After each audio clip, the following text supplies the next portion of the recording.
সূরা নিসা আয়াত ২৮। আল্লাহ তোমাদের ভার লঘু করতে চান। মানুষ সৃষ্টিগতভাবেই দুর্বল। ইউরিদুল্লাহু আইয়ুখাফিফা আনকুম ওয়া খুলিকাল ইনসানু যায়ীফা। আয়াত ২৯। হে বিশ্বাসীগণ, তোমরা একে অন্যের সম্পত্তি অন্যায়ভাবে গ্রাস করো না, কিন্তু তোমাদের পরস্পর রাজি হয়ে ব্যবসা করা বৈধ, এবং নিজেদের হত্যা করো না। নিশ্চয়ই আল্লাহ তোমাদের প্রতি পরম দয়ালু।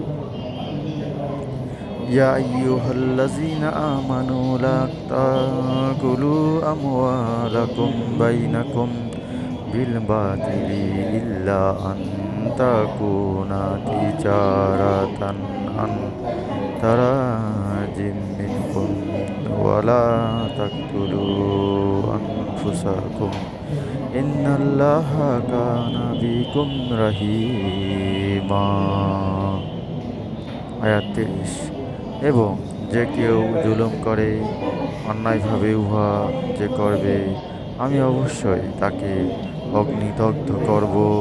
আল্লাহর পক্ষে উহা সহজ সাধ্য।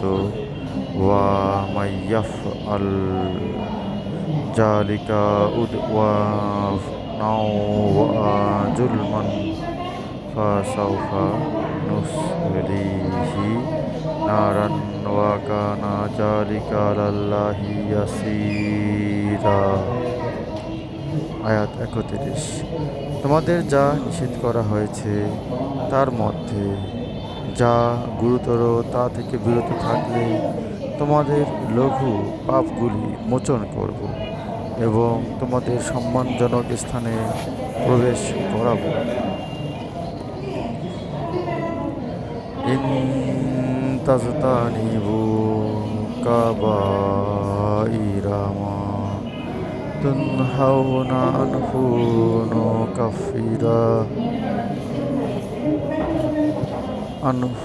নুকাফির আনকুম সাইয়্যাতিকুম ওয়া নুদখিলকুম মুদখালান কারীমা। আয়াত ৩২। যা দিয়ে আল্লাহ তোমাদের কাউকেও কারো ওপর শ্রেষ্ঠত্ব দিয়েছেন, তোমরা তার লালসা করো না। পুরুষ যা অর্জন করে তা তার প্রাপ্য অংশ, এবং নারী যা অর্জন করে তা তার প্রাপ্য অংশ। আল্লাহর অনুগ্রহ প্রার্থনা করো, নিশ্চয়ই আল্লাহ সর্ববিষয়ে সর্বজ্ঞ। ওয়ালা তাতামান্নাউ মা ফাজ্জালাল্লাহু বিহি বা'যাকুম আলা বা'যিন লিররিজালি নাসীবুম মিম্মাকতাসাবু ওয়া লিন-নিসাই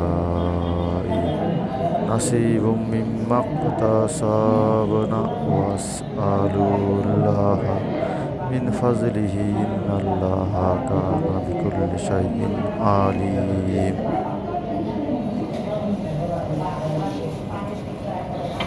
আল্লাহ পাক সূরা নিসা আয়াত ২৮ একটু অংশ বলেছেন, মানুষ সৃষ্টিগতভাবেই দুর্বল।